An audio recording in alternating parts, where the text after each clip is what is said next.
الحمد لله الذي وفق من اجتباه من عباده للتفقه في الدين ونوه بذلك في الذكر الحكيم بقوله تعالى وما كان المؤمنون لينفروا كافة فلولا نفر من كل فرقة منهم طائفة ليتفقهوا في الدين ولينذروا قومهم إذا رجعوا إليهم لعلهم يحذرون. والصلاة والسلام على نبينا محمد صلى الله عليه وسلم سيد الأولين والآخرين القائل خياركم في الجاهلية خياركم في الإسلام إذا فقهوا. أما بعد. katika majlisi iliyopita tulitoa utangulizi juu ya madhhabi ya Imam Shafi'i rahimahullah ta'ala, hususan kwenye tarjama yake tukamwelezea yeye ni nani, kutafuta kwake ilmu, mashekhi zake na wanafunzi wake na usuli za madhhabi yake na wanachuoni waliopita katika usuli yake na kueleza madhhabi yake. Sasa hii ni sehemu, tunaweza kusema kama ni sehemu ya kwanza katika kuelezea madhhabi, lakini kuna sehemu nyingine ambayo tunatakiwa tuijue ili tuweze kusoma madhhabi haya kwa njia nyepesi. Tukisema turuke tuende mbele, hatutaweza kufikia kwenye lengo tunalokusudia, na masaili mengi itatulazimu kutolea maelezo katika kila tunaposoma, wakati kumbe tungeweza kutoa maelezo ya jumla hapa mwanzo. Kwa nitajitahidi katika dakika chache niyazungumzie hayo ambayo nilikuwa nimekusudia kuyazungumzia kuhusiana na madhhab. Jambo la kwanza muhimu la kujua ni hukumu ya kufuata madhhab. Wanawachuoni wanalielezea vipi jambo hili? Mtu akawa afuata madhhab ya Shafi'i au madhhab ya Malik au madhhab ya Abi Hanifa au madhhab ya Hanbal, nini hukumu yake? Wanawachuoni wanaelezea vipi jambo hili? Kwanza tufahamu kwamba hizi madhahibi nne za Ahlus-Sunnah wal Jamaa ndio njia nzuri kabisa ya kuweza kumfikisha mtu kwenye kufahamu kitabu na as-Sunnah kwa ufahamu ulio sahihi. Vinginevyo itabidi uje na usuli zako za kufahamu. Tayeb, tafuta kitabu na as-Sunnah ala fahmi salafi hadhihi al-umma. Sawa? Diraya na misingi ya kuweza kuliendea hilo unayo? Sasa watu washaiweka hiyo misingi, wamekurahisishia. Kwa hiyo kuifuata ile misingi iliyowekwa na wanazuoni katika kufahamu kitabu na as-Sunnah, ndio hiyo itamadhu. Sasa hili ni jambo jaiz, bali za kusema ni wajibu, hasa kwa mtu ambaye bado hajakuwa na ahliya, hajakuwa na nyenzo za kumsaidia kujitegemea yeye. Ni jaiz, bali za kusema ni wajibu katika jambo hilo. Na wanawachuoni wa Ahlus-Sunnah wal Jamaa wamelizungumzia jambo hili. Tutataja baadhi ya kauli zao. Nitazitaja baadhi ya kauli, mfano kauli ya Sheikh Muhammad bin Ibrahim na Sheikh Muhammad bin Salih al-Uthaymeen, ili kufupisha kwa sababu wakati utaruhusu. Katika fatawa nambari 235 alipokuwa akizungumzia hukumu ya tamadhhub walintisabi ila ahadi al-madhahib al-arba'a au ahadi al-a'immat al-arba'a, akajibu rahimahullah at-tamadhhub bimadhhab min al-madhahib al-arba'a sa'ighun mtu kufuata madhhab kwa madhhabi au kujinasibisha na madhhab katika madhhabi ya moja katika madhehebu nne ni jambo lenye kujuzu, bali huwa bil ijma'i, bali jambo hilo lenye kujuzu kwa ijma'i, maafikiano na wanachuoni, au kal ijma'i, au ni kama ijma'i, wala mahdhura fihi, na wala hapana lenye kutahadhariwa ndani yake, kalintisabi ila ahadi al-arba'a, kama vile kujinasibisha na mmoja kati ya wanne, fa innahum a'immatun bil ijma'i, kwa sababu wao ni maimamu kwa ijma'i ya wanachuoni. Wannasu fi hadha tarafani wa wasat, watu katika jambo hili wao katika ncha mbili, pande mbili, na kuna msimamo wa kati. Qaumun la yarawna at-tamadhhub bi madhhab mutlaqan wa hadha ghalat, kuna watu wao hawaoni kufaa kufuata madhehebu yoyote, na hili ni jambo la kimakosa. Sheikh Muhammad bin Ibrahim al-Sheikh wake Sheikh bin Baz rahimahullah, ndiye alikuwa mufti kabla Sheikh bin Baz rahimahullah, mufti wa mamlaka. Kisha akasema wa qaumun jamadu ala al-madhahib, na kuna watu ambao wamegandana na madhhab, wamekuwa na jumudi katika madhhab, wala tafatu ila bahth, wala hawakutaka kugeukia kwenye bahth. Madhhab imesema atafuata, hataki kufanya bahthi kwa masala haya na dalili hayana ya sawa au si sawa, yeye madhhab, sisi madhehebu yetu ni hivi. Kuna watu wako namna hiyo. Wa qaumun ra'aw anna at-tamadhhub sa'ighun la mahdhura fihi, na kuna watu ambao wanaona kufuata madhhabi ni jambo lenye kujuzu na hapana chenye kutahadhariwa ndani yake. Fama rajaha ad-dalilu ma'a ayi ahad min al-arba'a wa ghayrihim akhadhu bihi, wakati wowote itakapokuwa na nguvu dalili pamoja na yoyote katika wanawachuoni wanne au wasiokuwa hao wanne, wao wanashikamana hiyo dalili, wana ni jaiz. Lakini wanachoangalia pia ni ile kauli iliyo na nguvu ambayo ina dalili. Kuna watu wa aina hiyo, sawa. Kuna watu wao wasema hakuna madhhabu, mimi nitatumia tu haya hadithi ziko, nitakwenda tu. Mwingine kwa mujibu wa aya ulizozisoma na hadithi ulizozisoma, shurutu salati ziko ngapi? Sasa uanze kufikiria uzipange sasa, kwa sababu utakufuata kauli ya mtu mwingine yote, itakuwa hii itakuwa sharti au sio sharti, hii itakuwa wajibu. Umefahamu? Arkanu za swala ni ngapi? Kitu gani ukikiacha takiwa tasila tusahwi, kwa ukusanye ahadithi aqwali na nini mpaka upate na wewe usemelekewa kwa ili uswali swala ya sahihi kama alivyoswali Mtume sallallahu alaihi wasallam. Sio kazi sahali, sawa. Kwa kuna wengine wanasema sisi tuangalie madhhabi, wengine wasema sisi ni madhhabi, maadamu ndio madhehebu yetu na wazee wetu tuko hivi hivi sisi. Dalili yasema madhehebu. Kuna kundi jingine, hizi ni tarafani, ni pande mbili hizi. Sasa kuna wasat, kuna watu wanaona kwamba kufuata madhhabi ni jambo linalofaa, na wakati wowote utakapoona kauli yenye nguvu kwa mujibu wa dalili wataifuata, hata kama iko nje ya madhehebu wao wanayokubali. Hata yale madhehebu waliochagua kama hayasemi hivyo, dalili iko upande mwingine, wao wataifuata.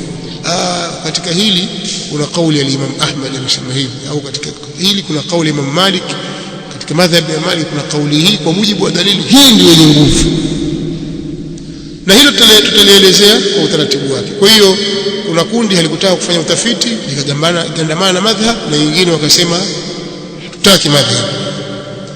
Lakini kauli ya wasat ni hii ya kuonyesha ya kwamba ile ambayo dalili imekuwa na nguvu katika kutoka kwa hawa na wachuoni wanne au wengineo, basi tushikamana nayo. Falladhi fihi nass au dhahir la yutafatu fihi la madhhab, kwa lile ambalo ndani kuna nass au kuna kauli iliyo dhahir, basi hapa watu hawageuki kufuata madhhab. والذي لا من هذا ولا من هذا وكان لهم فيه كلام ورأى الدليل مع مخالفهم أخذ به. والأئمة في التحذير من تقليدهم وذم المقلد معروف مشهور كلامه. mpaka mwisho maneno yake. Na Sheikh Muhammad Salih Al-Uthaymeen katika majmuu fatawa yake juzuu 26 ukurasa wa 198 anasema, swali namba 85, aliulizwa kuhusu masala tamadhhub bi madhhab muayyan, akasema tamadhhub bi madhhab muayyan إذا كان المقصود منه أن الإنسان يلتزم بهذا المذهب معرضا عما سواه سواء كان الصواب في مذهبي أو مذهب غيره فهذا لا يجوز ولا أقول به. kufuata madhhab muayyan maalum, ikiwa makusudio yake ni kwamba mtu atajilazimisha katika jambo hili na madhehebu fulani akayapuuza yote yasiyokuwa madhehebu yake bila ya kuangalia sawa iko katika madhehebu yake au katika madhehebu nyingine, yani yeye anachoangalia madhehebu yake, jambo hili halijuzu na wala mimi silisemi, yani silikubali. أما إذا كان الإنسان يريد أن ينتسب إلى مذهب معين لينتفع بما فيه من القواعد والضوابط، أما يتكبقوا mtu anakusudia kujinasibisha na madhhab muayyan ili apate kunufaika kwa yale yaliyomo ndani yake katika qawaid na dhawabit, walakinahu yaruddu dhalika lilkitabi wassunna, na ikawa anarudisha kwenye kitabu na sunna. Wa idha tabayyana lahu arrujhan fi madhhabin akhar dhahaba ilayhi, na ikiwa imembainikia yeye kuwa na nguvu katika madhhabu mengine anayefuata, fahadha la ba'sa bihi, jambo hili halina ubaya. Wal ulama al muhaqqiqun ka Sheikh al-Islam Ibn Taymiyyah rahimahullah wa ghayrihi hum min hadha an-naw', kwa wanawachuoni wale muhaqqiqun wenye kuhakiki mambo kwa dalili kama Sheikh al-Islam Ibn Taymiyyah na wengineo, wao katika naui hii. هم محققون لهم مذهب أسمى هذا النوع، هم محققون لهم مذهب معين ولكنهم لا يخالفون الدليل إذا تبين لهم، لكن هو خالف دليل تكبقوا يبينكيه. إذا يقول قول الشيخ الفوزاني na wengineo katika wanachuoni na jambo hili liko wazi. Kitu kingine cha kueleza, kudhihiri taassub katika madhahibi hizi karibu zote. Watu walikaa mbali na muongozo wa Mtume sallallahu alaihi wasallam,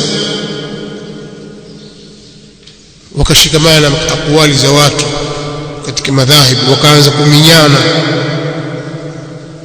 Hawa wakaona madhehebu yao ni bora kuliko madhehebu nyingine, pakaingia taassub, dalili zikatupiliwa mbali au zikapindwa, watu wakazipindisha dalili ili zitie nguvu katika madhhabi yao.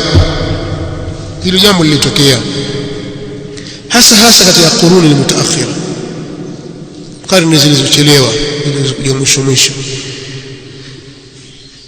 Kwa hiyo miongoni mwa maakhidhi tunaweza kusema na mambo ya kimakosa yanayotazamwa kwenye vitabu vya madhehebu mbalimbali, kwanza kuna mukhalafatu nususi thabita min alkitabi wassunna taassuban lilmadhahib. Hiyo tabia ilikuwa watu kukhalifu nususi zilizokuwa zimethibiti katika kitabu na sunna kwa sababu ya kutaasab na madhhab, wa taqdimu ar-ra'yi al-mahd ahyana, na wakati mwingine kutanguliza rai tu juu ya nusus. Lakini katika mambo yaliyopelekea watu kufanya taasub na madhhab, wakawa wamegandamana na madhhab, hawataki kuyaachia wala hawataki kufuata dalili, wakidhani kwamba yale walioshika ni haki.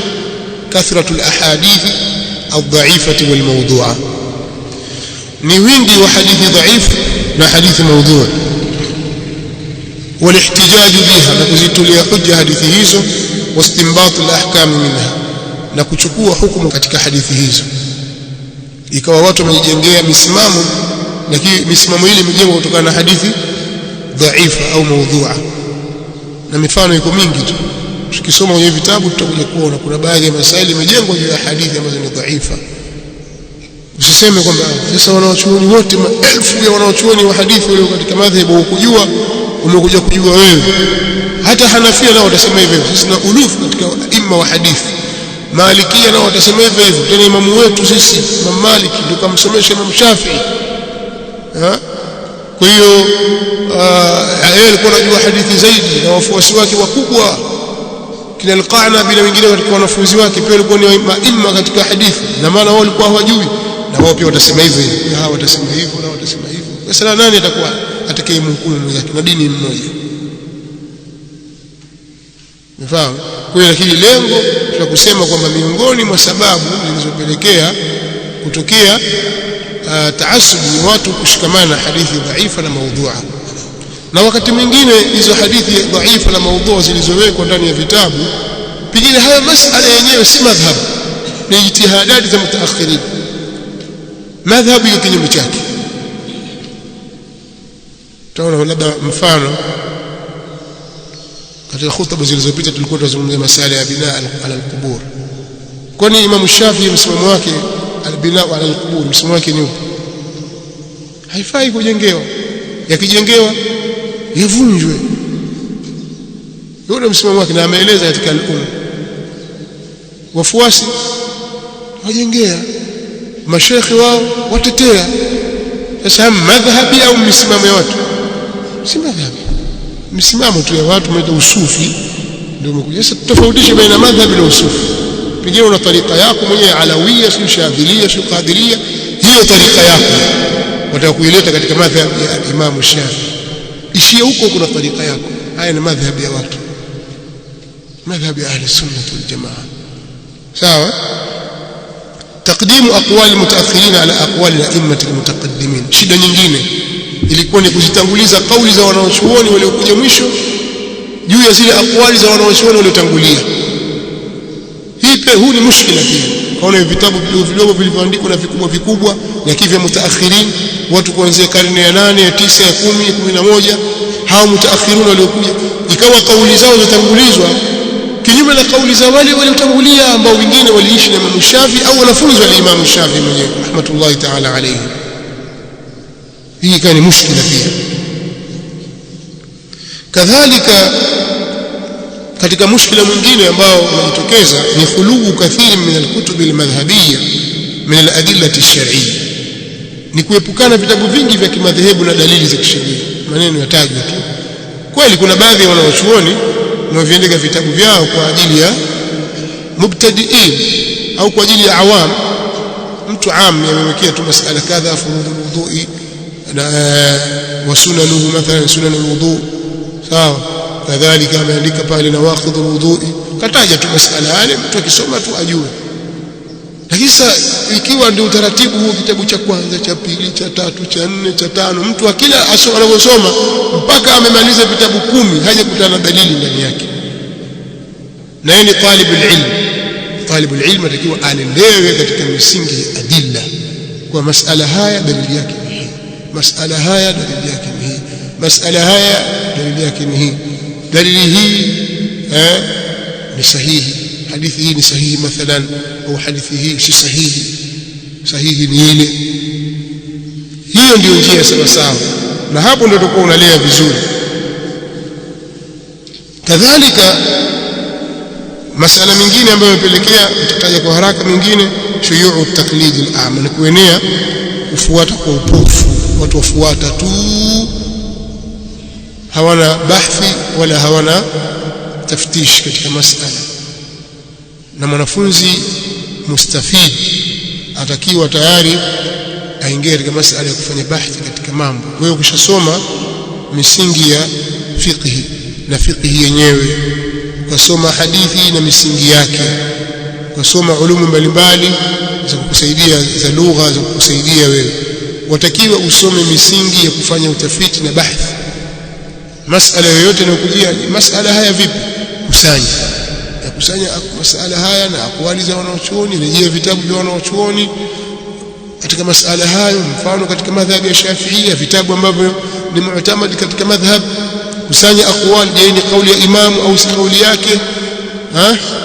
Hivyo katika madhhab ya Hanafia, Malikia na mengineo, lete kauli, angalia umetoa dalili katika masala haya, wamekhtalifiana wapi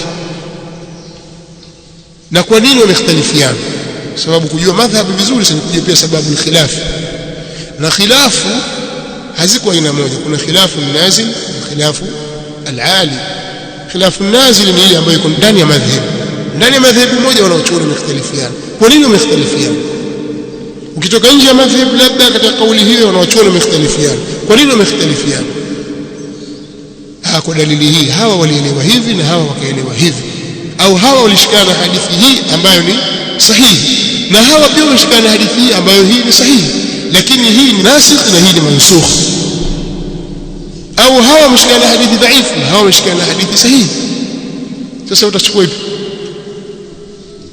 Utabaki sasa, kwani yeye hakujua kama hii ni dhaifu?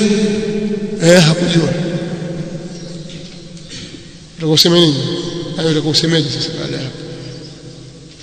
Kwa hiyo taklidul a'ma ndio inawapelekea watu katika jambo hili. Sasa watu wakaingia kwenye mizozo na hasa baina madhhabi ya Shafi'ia na Hanafia. Mahanafi na Mashafi'i wamezozana kwa muda mrefu sana, hasa katika usuli mutaakhira. Hawa wakimsifia imamu wao na wakimsifia imamu wao, hawa wakisifia madhehebu yao na wakisifia madhehebu yao, na wakakhalifiana katika masala mengi. Hatusemi kwa taasub, katika masaili mengi waliokhilifiana madhhabi ya Hanafia imezidi nguvu na Shafi'ia, kwa sababu wao wana msingi wa takdimu rai. Madhhabi mengi katika rai zaidi kuliko katika misingi ya hadithi, lakini si yote. Lakini pamoja na hivyo watu wote wanazingatia kwamba ni katika ahlus sunna.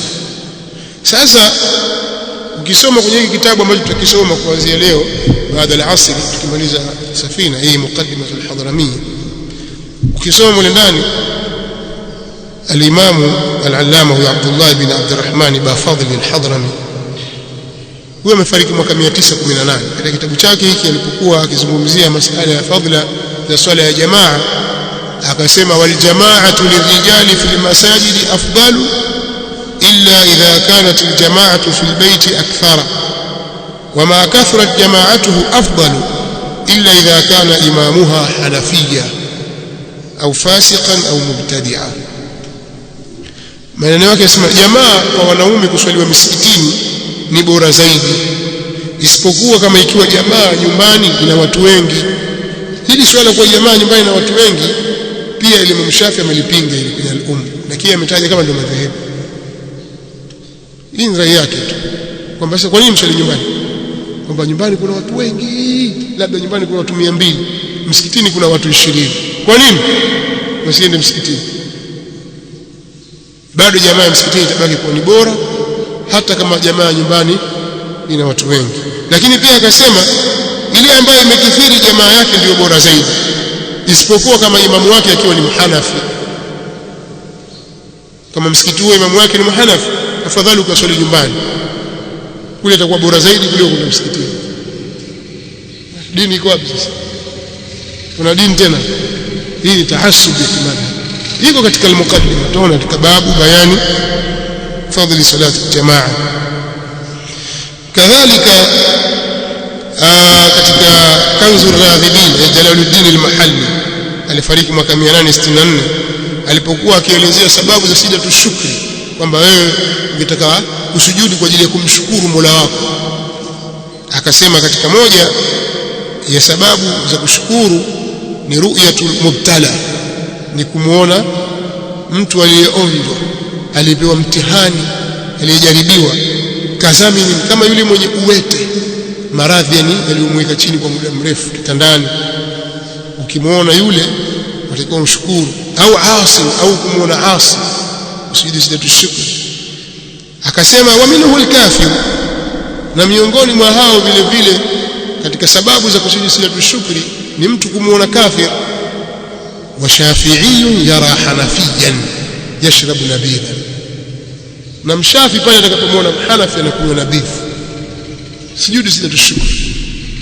Kwa hiyo hizi ni lugha zimekuja kwa tahassub, bali al-Imam Sawi katika hashia yake na al-Jalalain yeye amekwenda mbali zaidi, akaleta tahassub ya hali ya juu ndani ya madhehebu nne.